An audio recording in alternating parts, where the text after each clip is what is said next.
এগুলো আপনি কি করছেন? জাস্ট ওয়েট এন্ড সি, তোমাকে একটা ম্যাজিক দেখাবো।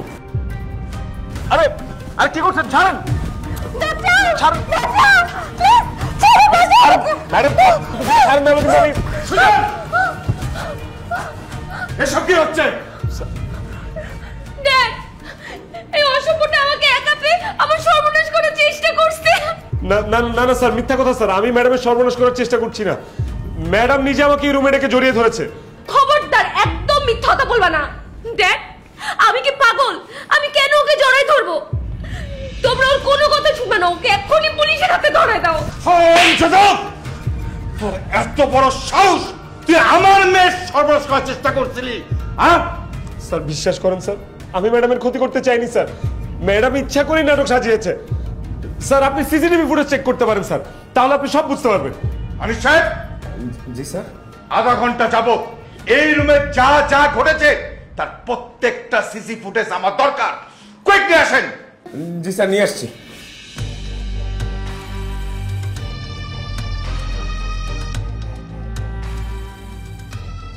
স্যার স্যার, একটা আশ্চর্যজনক ঘটনা ঘটেছে। গত আধা ঘন্টা যাবত আমাদের অফিসের সমস্ত সিসি ক্যামেরা কে যেন অফ করে রেখেছে। CC camera off? হ্যাঁ হ্যাঁ, তাই তো দেখে আসলাম।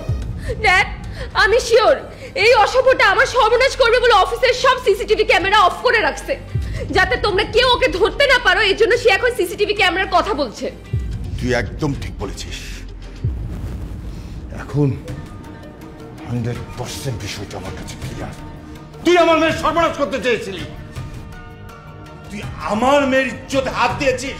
তোকে আমি পুলিশে দেব, 14 শিকার বাচ্চা হবে। স্যার আপনি পায়ে ধরি স্যার, আপনি আমার ছেলের বাপ করে দেন। ওরে পুলিশে দেবেন না স্যার, আমার একমাত্র ছেলে। ওরে পুলিশে দিলে ওর জীবনটা নষ্ট হয়ে যাবে স্যার। স্যার বাড়িতে ওর মা অসুস্থ, এই সংবাদ শুনলে ওর মা হার্টফেল করে মারা যাবে। স্যার স্যার, আমার ছেলের বদলে আমাকে আপনি পুলিশে দেন, ওকে মাফ করে দেন স্যার, ওকে মাফ করে দেন। আঙ্কেল, আপনি কেন ড্যাডের পা ধরে ক্ষমা চাচ্ছেন? আপনি আপনার ছেলেকে বলেন ও যাতে আমার পা ধরে ক্ষমা চায়, তারপর আমি চিন্তা করবো ওকে ক্ষমা করা যায় কিনা। অসম্ভব, আমি কোনো অন্যায় করিনি যে আমি তোমার পায়ে ধরে মাফ চাবো। আর একটা কথা বলবি না। মাপ চা, ম্যাডামের পা ধরে মাপ চা, মাপ চা, মাপ চা।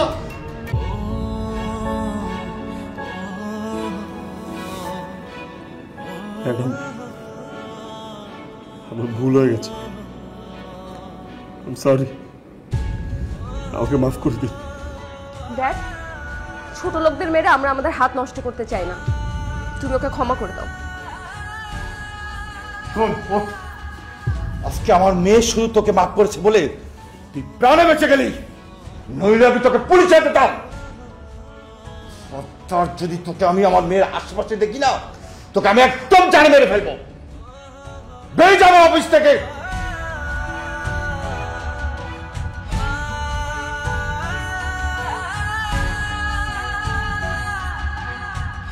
তাই আছেন কেন? যান আপনি।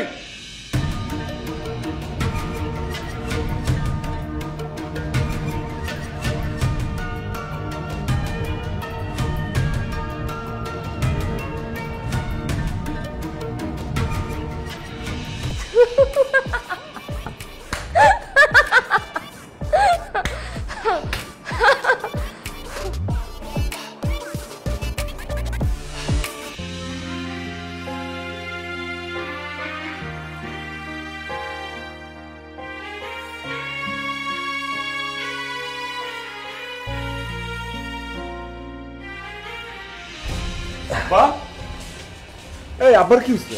আব্বা আপনার কি হয়েছে? আনিস ভাই, আব্বার কি হয়েছে? আরে তোমার আব্বা কিছুক্ষণ আগে অফিসে অজ্ঞান হয়ে গেছে। কি কর? আব্বা কেন অজ্ঞান হয়েছে? তুমি বের হয়ে যাওয়ার পর ম্যাডাম তোমার আব্বার অফিস থেকে বের করে দিচ্ছে। অনেক দিনের পুরাতন চাকরি তো, হঠাৎ চলে গেছে, সহ্য করতে পারে না, তাই অজ্ঞান হয়ে গেছে। আমরা অবশ্য তার সাথে সাথে হাসপাতালে নিয়ে গেছি। ডাক্তার বলছে এখন আর কোনো সমস্যা নাই, তাই বাসায় নিয়ে আসছি। আমার এখন কি হইব? আমার সংসার চলবো কেমনে? তোর মায়ের চিকিৎসার খরচ কেমনে চালাবো? তোর জন্য আজ আমার এই অবস্থা। এই চাকরিটা গেছে তোর কারণে। আমি তোরে ক্ষমা করবো না, তোরে ক্ষমা করবো না।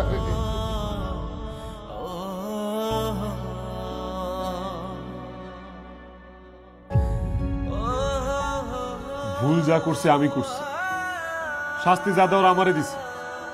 তোমারে কেন তারা চাকরি থেকে বাইর করে দিবে? এই জবাব ম্যাডাম আর তার বাবার দেওয়াই লাগবে। আনিস ভাই, তোমরা চলো আমার সাথে। সুজন, সুজন,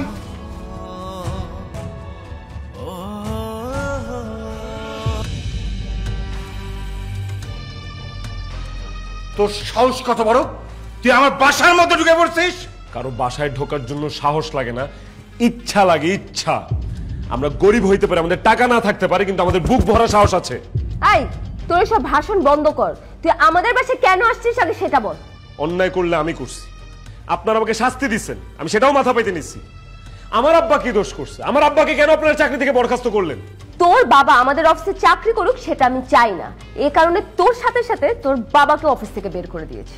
শুনেছিস? আমার মেয়ে চায় না তোর বাবা আমাদের অফিসে চাকরি করুক, সো তোর বাবাকে আমি বের করে দিয়েছি। কারণ আমার মেয়ে যা বলে আমি সেটাই করি। আমার মেয়েকে আমি খুব ভালোবাসি। এইরকম একটা অসভ্য অহংকারী মেয়েকে আপনি ভালোবাসেন স্যার? আপনার জায়গায় যদি অন্য কোনো বাবা হইতো না, এরে পিটা লম্বা বানায় ফেলাইতো। আদর দিয়ে দিয়ে মেয়েটাকে আপনি মাথায় তুলেছেন। এই মেয়েটাকে আপনি নম্রতা, ভদ্রতা, সভ্যতা কিচ্ছু শেখাতে পারেননি। আপনার মেয়ে ও জাস্ট একটা বেয়াদব আর অহংকারী। মুখ সামলে কথা বল ছোট লোকের বাচ্চা। আমাকে নিয়ে আর একটা বাজে কথা বললে কিন্তু জিভ টেনে ছেড়ে ফেলবো। আমি কি তোদের মতো গরিব? আমি বড়লোক বাবার একমাত্র সুন্দরী মেয়ে, আমার অহংকার থাকবে, এটাই স্বাভাবিক। আরে রাখেন আপনার সুন্দরী। আপনার মতো শত শত সুন্দরী মেয়ে টাকা থাকলে বাজার থেকে কেনা যায়। সুজন, চুপ কর, চল চল এখান থেকে। কি বলি তুই? আমার মেয়ের মতো মেয়েকে বাজার থেকে কিনতে পাওয়া যায়? তোর আমার মেয়ের সম্পর্কে আইডিয়া আছে? আমার মেয়ের একদিনে হাত খরচ 5 লক্ষ টাকা। তোর মতো ছোট লোক আমার মেয়েকে বাজার থেকে কিনতে পারবে? আমার মেয়ের একদিনে হাত খরচ তুই সারা জীবনও জোগাড় করতে পারবি না। সারা জীবন বাদ দেন, আমি যদি আপনার মেয়ের হাত খরচ 5 লক্ষ টাকা একদিনে জোগাড় করতে পারি তাহলে আমার মেয়েকে তোর কাছে বিয়ে দিয়ে দেব। স্যার, যা বলছেন বুঝে শুনে বলছেন তো? অবশ্যই আমি বুঝে শুনেই বলছি। আবার বলছি, তুই শুনে রাখ। আমার মেয়ের একদিনের খরচ 5 লক্ষ টাকা যদি তুই একদিনে জোগাড় করতে পারিস, তাহলে আমার মেয়েকে তোর কাছে তুলে দেব, মানে তোর সাথে বিয়ে দিয়ে দেব। আনিস ভাই, স্যার কি বলছে শুনছেন? আপনারা সবাই কিন্তু সাক্ষী। অবশ্যই আমরা সবাই সাক্ষী। স্যার বলেছেন ম্যাডামের হাত খরচ দৈনিক 5 লক্ষ টাকা, আর তুমি যদি সেটা একদিনের মধ্যে জোগাড় করতে পারো, তাহলে স্যার তার মেয়ের সাথে, আমাদের ম্যাডামের সাথে তোমাকে বিয়ে দিয়ে দেবে। ইয়েস, আমি কালকের মধ্যে আপনার সামনে 5 লক্ষ টাকা নিয়ে হাজির হব। আপনি আপনার মেয়েকে বধূ সাজিয়ে রেডি রাখেন। আপনার মেয়েকে আমি বিয়ে করব। This is my challenge. বাবা চল।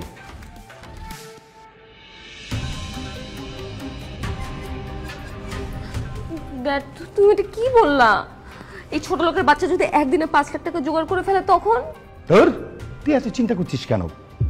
5 লক্ষ টাকা এই ছোট লোক জোগাড় করবে? আরে 5,000 টাকা জোগাড় করতে পারে কিনা সেটাই দেখ। টেনশন করিস না, বস।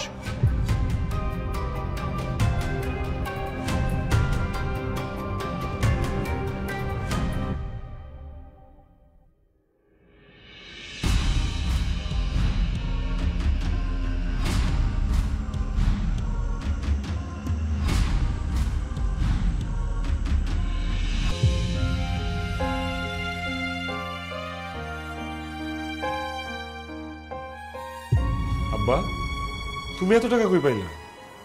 এখানে 2 লাখ টাকা আছে, আমার সারা জীবনের কষ্টার্জিত টাকা। আমি চাই তুই আমাদের বসের মেয়েকে বিয়ে কর। বসের মেয়েকে বিয়ে করতে না পারলে গরিব অসহায় মানুষদের অপমান হবে। তুই বসের ওই অহংকারী মেয়েকে বিয়ে করে দেখিয়ে দে, গরিবরা শুধু হাঁটতেই জানে না, তারা জিততেও জানে। নে নে টাকা, টাকা নে। সুজন, এইখানে আরো 1 লাখ টাকা আছে ভাই। এই চাকরি পাওয়ার পর অনেক কষ্টে 1 লক্ষ টাকা সঞ্চয় করছিলাম, ভাবছিলাম বউরে গয়না কিনে দিব, কিন্তু তুমি বসতে যে চ্যালেঞ্জ দিছো ভাই, মনটা একদম বইরে গেছে। তাই আমিও চিন্তা করছি বউয়ের গয়নার মায়ের বাপ দরকারে বউয়ের ঝাড়ু বাড়ি খামো, তাও তোমার এই চ্যালেঞ্জে জিতে পারবো। ইস, ম্যাডাম আমার অফিসে যে অত্যাচার করছে, তুমি এই ম্যাডামরে বিয়ে কইরা তার অহংকার একদম মাটির সাথে মিশে দাও, তার একটা উচিত শিক্ষা দাও। ধন্যবাদ আনিস ভাই, আপনার এই টাকা আমি আপনার সময় মতো ফিরিয়ে দিব, কিন্তু মাত্র তো 3 লাখ টাকা জোগাড় হইল, বাকি টাকা? সুজন ভাই চিন্তা করেন না, টাকার ব্যবস্থা আমরা করুন। আপনি ম্যাডামরে বিয়া কইরা আঙ্গ যে অত্যাচার আছে এই অত্যাচার প্রতিশোধ নেবেন। লন এলন ভাই টাকা আমরা সবাইকে প্রতিশোধ লন। আপনাদের সবাইকে ধন্যবাদ। এই জয় আমার একার হবে না, এই জয় হবে আমাদের সবার, যদি আমি বসের মেরে বিয়ে করতে পারি। বিয়ে করতে পারো মানে? আরে 5 লাখ টাকা তো ম্যানেজ হয়েই গেছে, এখন বস কেন? বসের দাদা ওই বিয়ে আটকাতে পারবো না। এই চলেন সবাই, আজকে বসের মাইয়ারে সুজনের বউ কই আমরা বাসায় বেরমু। চলো সুজন।